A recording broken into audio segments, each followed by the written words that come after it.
To today's video. Today is Wednesday, October 2nd, 2024, and today we are going to be talking about the state of the race in the 2024 United States Senate elections between the Democratic Party and the Republican Party, with 34 total seats up for election this coming November. With nearly a month away, we are in a position where many of these Senate races are still just as close or just as safe and solid as they were just a month ago, 2 months ago, 3 months ago. The Senate races have been, quite frankly, a bit boring when it comes down to the state of the race, largely because most of the political oxygen has been largely captured simply by the presidential election and what was a Biden versus Trump matchup, which is now a Harris versus Trump matchup. And on your screen right now, we're working with a baseline number for Democrats and Republicans, 28 for the Democrats, 38 for the Republicans, with a magic number here depending on who wins the presidency of 50 or 51.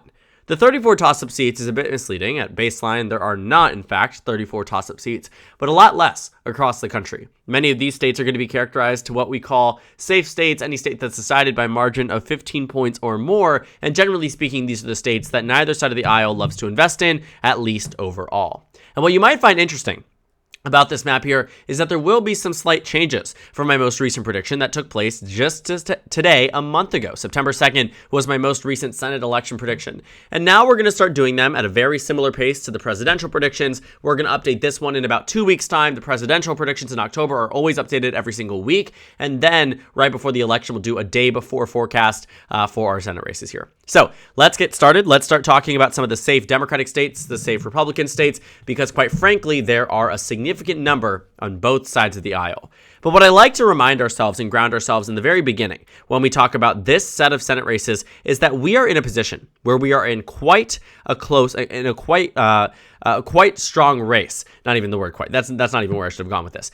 This is a race that is very strong for the Republican Party at baseline. They have 38 seats not up for re-election, which means of the 34, if Donald Trump wins the election, they need just 12 out of the 34 to win the Senate majority. If Donald Trump loses the election, they need 13 out of the 34. You start to piece together that the Senate map here, this one, is probably one of the best that Republicans could have dealt with in the past, do have and have dealt with in years prior, in 2018 and 2012 and 2006. The only saving grace for Democrats with this class of Senate seats is that every election since the beginning of the 21st century, these set of Senate races have actually ran alongside a somewhat strong performance for Democrats, or in some cases, Democratic wave years. In the year 2000, Al Gore won the national popular vote. Senate Democrats outperformed him. In 2006, Democrats used this Senate map to win back Senate control. In 2012, Obama won re-election and Democrats won almost every single close and competitive Senate race. In 2018, Democrats won the national popular vote by 8 points. Now in 2024, this is the first real election where this class of Senate seats, arguably even going back to 2000, which could be on par with this one, but very different coalitions, very different voting bases. And what we're going to find is that this race is largely going to mimic what we're seeing on the national presidential race, and it's going to be a very interesting race to watch, but again, a very strong one for the GOP at baseline. So now that you know this, let me show you that visually. What we're going to do here is we're going to characterize all of the safe Democratic states. These are states that Democrats do not have to worry about for the sake of this election and likely aren't even investing in because that's how secure and solid that they're in. States like New York and Massachusetts and Connecticut and Vermont and Maine and Maryland, my home state. And so what that brings us here, actually, that was the reason I left that one blank. So actually maybe not my home state, a little bit more on that in just a moment. But Democrats with all of their safe states are just at 41. Now you might be saying, okay, 41 is greater than 38, but we have to remember we have yet to characterize a single safe Republican state, and they're already at 38. And so where does this go into? What this goes into is races across the country. North Dakota is safe red. Democrats held this seat as recently as 2019. They lost that race in 2018 by 10 points. Democrats are going to lose this one by 35. Wyoming is going to go to the Republican Party. Utah is going to go to the Republican Party. Nebraska's special election is going to go to the Republican Party, and these aren't even just to the Republican Party. These are safe seats, and Democrats already now losing to the GOP, but they're not done yet. Missouri, held by Democrats in 2018, lost that race by 5-6 points. Now they're going to lose it by 15-16 points. Indiana, a race Democrats held in 2018, lost it by 5-6 points. Now they're going to lose it by 20 points. Tennessee, Democrats competed in this race, got within 11 points. This time they're going to lose it by 30. Mississippi, last time this was up, what did we see here? Democrats, actually, that was a special election, so it wasn't even this race here, but still Democrats were competing for a Senate race in the state of Mississippi. They got it down to 6 points. Ultimately, this time, it's going to be 16 points. And here's the real kicker for Democrats. In terms of the states that they're holding on to, Republicans have an automatic flip in the state of West Virginia, where Senator Joe Manchin, who held this seat in 2018, was first elected to it in 2010, then 2012, then 2018, special election to regular. He's out. He says, I'm not running again, because he never once has lost an election that he's ran in. So he decided not to run in the one he was likely going to lose. And so what happened here? Republican Governor Jim Justice, who's been serving in this state since 2016. What's interesting lore there, if you're ever bored one day, you can see he actually switched parties from being a Democrat to Republican, did a joint announcement with Donald Trump announcing the party switch. Regardless, though, elected as a Democrat, re-elected as a Republican, now will be a senator as a Republican from the state. West Virginia is going to go to the GOP. So, now that you're grounded a bit more into this, where are we at? 12 remaining races that are a bit more competitive.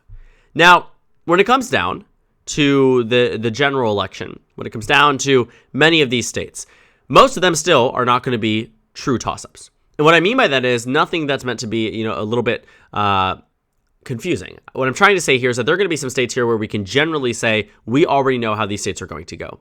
But as a reminder, of the remaining 12 toss-ups, Republicans need 4, so a third, if Donald Trump loses the election to win the majority. If Donald Trump wins the election, they need about 25% or a fourth of these remaining 12 seats. And given some of their options, Nebraska, right? Florida, Texas, Donald Trump wins, those are your 3. Beyond that, where do you go to? Montana? Ohio? I'm just listing off states that Trump won in 2020. If you go to the list of states that Trump won in 2016, not only do you find 5, you find more. Arizona, Wisconsin, Michigan, Pennsylvania, where are we at? A lot larger than 5. And so overall here, keeping in mind too about this lopsided map, as a reminder, in terms of the states that Donald Trump won in 2016, Wisconsin, Michigan, Ohio, Pennsylvania, Nebraska, Arizona, Montana, Florida, and Texas. Assuming that is the map, what you end up with is a map like this. 56 to 44. A massive majority for the GOP. Now, obviously, that's not going to happen. And we're just, humoring that for a moment because it's always interesting to look at it from a speculative lens. But what I want to focus on here are the likely states, the states that we generally know how they're going to go, and there isn't really much conversation around it besides this race is a little bit more narrow than the respective party victors would like it to be. And we'll first start off with the state of Nebraska, which actually has seen very minimal attention when we're looking at it from the wide lens, because Deb Fischer is actually not running against a Democrat. She's running against an independent, Dan Osborne, for who a while we largely saw as this, sacrificial lamb for independents and Democrats across Nebraska.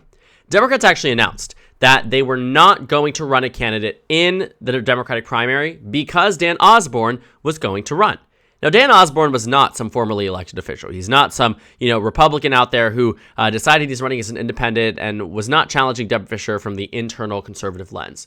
He is more liberal-leaning, he is more left-leaning, and he also worked with the Nebraska Democratic Party to slate this candidacy in the assumption that they would not run their own candidate. And so they decided to do it.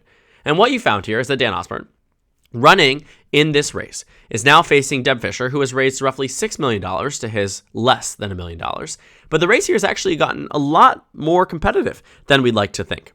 And when you're taking a look, too, at the ratings, what we've seen here is as of September 25th, September 26th, there was some serious reevaluations about Nebraska. Granted, Republicans are going to win Nebraska. That's why it's likely red. But it deserves a little bit of attention because for the entirety of my Senate predictions, I've always had it as safe red. Now I think a likely characterization is a bit safer because of the fact, when looking at some of these data points that have been taken and conducted in the state of Nebraska, the average here is not strong for Deb Fischer.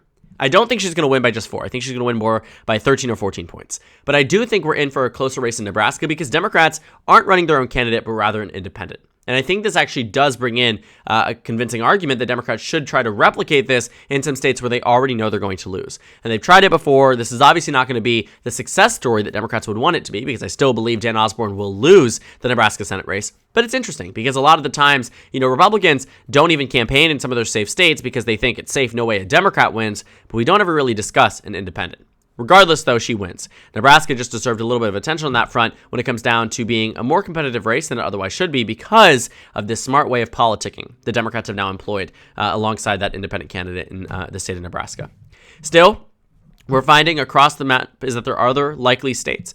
I'm actually going to take away Florida from the likely Republican column, and we'll talk about that once we get to that call. But Democrats have a considerable portion of likely states on their end, too. Maryland being the first. This is my home state. I am a firm believer that Angela Alsobrooks will be the next United States Senator from the state of Maryland. That is not really something that I think has ever really been up in more of a competitive way before. I think we've seen a few data points over the past 2 weeks that have shown Angela Alsobrooks expand her lead to double digits in almost every single poll that has been released. I think we're in for a likely margin. I've back and forth gone between safe and likely. I think likely is a little bit better in terms of accuracy, but regardless, though, it's still a Democrat elected from Maryland. Very much, though, props, though, to Larry Hogan, who it seems is making this race more competitive. Equally props to Angela Alsobrooks, who won a primary that was very much seen as impossible when that was announced in the first place. But enough about my own home state. New Mexico is going to join that bunch as a likely Democratic state. No real target there from the GOP, just always traditionally a bit more competitive when you're looking at Arizona. Another state that I'd say Ruben Gallego is honestly in a really strong position. He's going to defeat Kari Lake by a very, very large amount. That's going to matter. And that's going to matter on the presidential level, too. We don't talk about it enough, how some of these races where the Republicans are more extreme than Donald Trump, and it drives voters out to vote in an election like the Senate race that might begrudgingly vote in a presidential election. So Arizona, that's going to be a race here that Democrats are going to win likely by a likely margin. It's going to be strong for them. We're looking at some of the data points out of that state. We are seeing the leads expand. Was much closer 6 months ago. A lot better for Democrats today. Arizona, New Mexico, I do think, especially with that abortion referendum on the ballot, Arizona, New Mexico, likely Democratic states at this point. Another state that I would characterize as likely Democrat is the state of Pennsylvania. I think Bob Casey is really going to do a good job at defeating Dave McCormick in this state. I don't think that Democrats really were in a much more competitive position in Pennsylvania than 2022, and even then Democrats won by 5 points. Bob Casey is popular. He's a tried-and-tested incumbent, and arguably he's running against someone who doesn't even come from the state and also faces a lot of the same baggage as Dr. Oz, not only just carpetbagging accusations, but things beyond that too. Pennsylvania right now, Dave McCormick is probably not going to be the next United States Senator, and I do think Bob Casey is on track for a pretty substantive re-election bid and a pretty strong margin at that. And so in our final remaining 7 races, let's try to speed run these here. I don't think there are any more likely Republican or Democratic states, to be entirely honest with you. The only state that I think has really gotten on the verge of being there is the state of Nevada, and I would actually say maybe that is my last one that moves over from being lean Democrat to likely Democrat. And that's a big thing because I have been expecting for a while, Nevada will narrow down, Nevada will narrow down, Nevada will narrow down. I was trying to ingrain that in my head here, that was the guaranteed circumstance in Nevada, that no matter what, this 13-point margin from 6 months ago won't hold. It was 5 months, and 4 months, and 3 months, and 2 months. Now we're a month out from the election. All of the most recent polls, what do they say? Nevada is a likely Democratic state, if not double-digit Democratic state. That matters. Nevada is going to be one of those states that I think will be decided by 6, 7, 8 points. I think safe characterizing it as a likely Democratic state still only brings Democrats to 46. And so in these remaining 6 toss-up races, Montana, Wisconsin, Michigan, Ohio, Florida, and Texas, let's talk about it. Now, Democrats are going to have an easier chance in states like Wisconsin and Michigan. Strong incumbent in Wisconsin, strong candidate in Michigan, both of them performing roughly the same in recent polling. Wisconsin certainly has narrowed down a bit, but that was just the nature of Wisconsin. It's always competitive when it comes down to bids like this, especially in a presidential. That doesn't really shock me. I think we're in for a 4 or 5 point margin for Tammy Baldwin. Alyssa Slotkin in for maybe 2, 3 point margin. Still close, still a Democratic victory. Both of those, though, complete that blue wall. But it still isn't enough. Democrats are at 48, Republicans are at 48. There are 4 remaining toss-up races. Montana, Ohio, Florida, and Texas. All states Trump won in 2020. All states Trump won in 2016. And when you take a look at Texas and Montana, 2 states Romney and McCain and Bush all won, it's going to be difficult to see how, Democrats really, really do well in those states. But I will admit, Republicans have seen a significant narrowing in a state like Florida. It was safe red in my initial prediction, became likely red, and now it's lean red. Rick Scott really just is that unpopular. And Democrats have been investing in this state as of late, and it actually seems to be paying off. Florida is an interesting media market. If Democrats can maximize what they did in 2016 amongst Latino voters, minority voters in general, and voters just generally in the white suburban areas, you're going to find that Florida is going to narrow down. Do I think it's going to be a 1-point race? No. Do I think it's going to be a 2-point race? No. It's probably going to be somewhere around 4 to 5 points. But Rick Scott's not in for this easy cakewalk that he otherwise thought he might have been going into. Moving beyond Florida, the next state I would characterize is the state of Texas, where I do think that Ted Cruz has seen a tremendous narrowing of this race over the past 2 months. 4 months ago, we saw data points that showed Ted Cruz up double digits. 3 months ago, it started to see some signs of decline. The Democrats started investing, and Colin Arbor started raising significant funds. Right after we saw Kamala Harris reach the top of the ticket, Texas became back into play when it came down to the Senate elections. Democrats invested in the state and invested into the 26 plus different media markets in the state. They started getting out a ground game. They started doing everything they could to convince voters Ted Cruz is bad, Colin Harwood is good. 5 months ago, Colin Harwood's name ID was less than 60%. Today it stands at 75-80%, and its approval rating has increased as well. The more that people know about Colin Harwood, the more they like him, and that's why you're starting to see a reduction in support here. Ted Cruz is routinely underperforming that of Donald Trump's margin. That matters. When you're seeing that on a more consistent basis, that makes an impact on races that were already bound to be competitive by the nature of the unpopularity of the incumbent.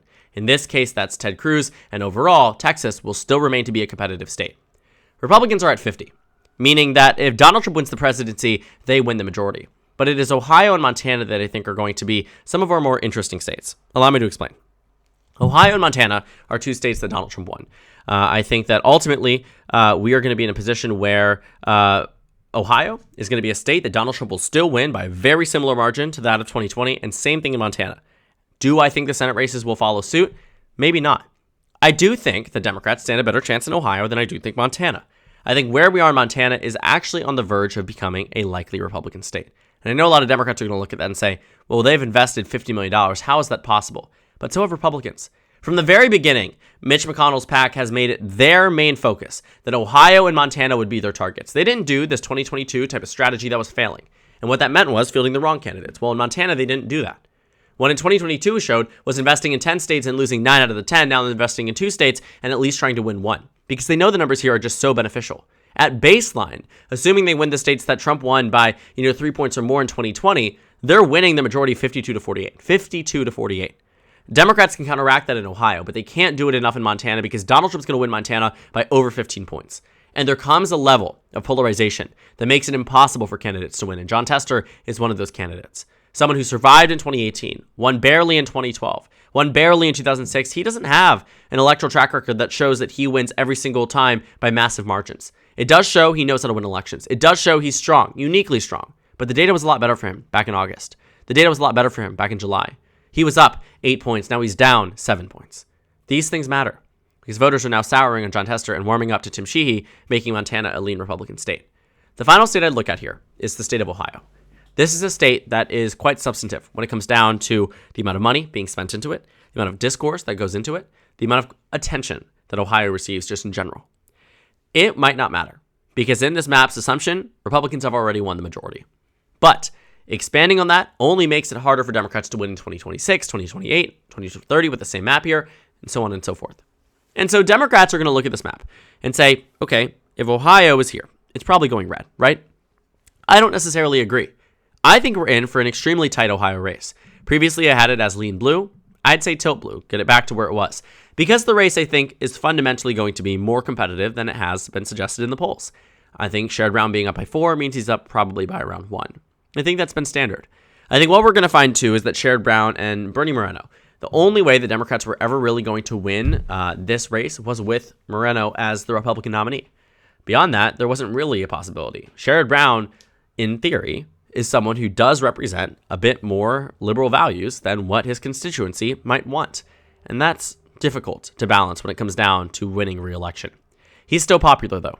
His constituent services have all-time high ratings. Voters really seem to positively respond to him. And he just outperforms Democrats consistently, top-ticket Democrats, underperforming, down-ballot Democrats. He is just doing better than everybody. And I think that is the reason why, as of right now, I think Sherrod Brown wins narrowly.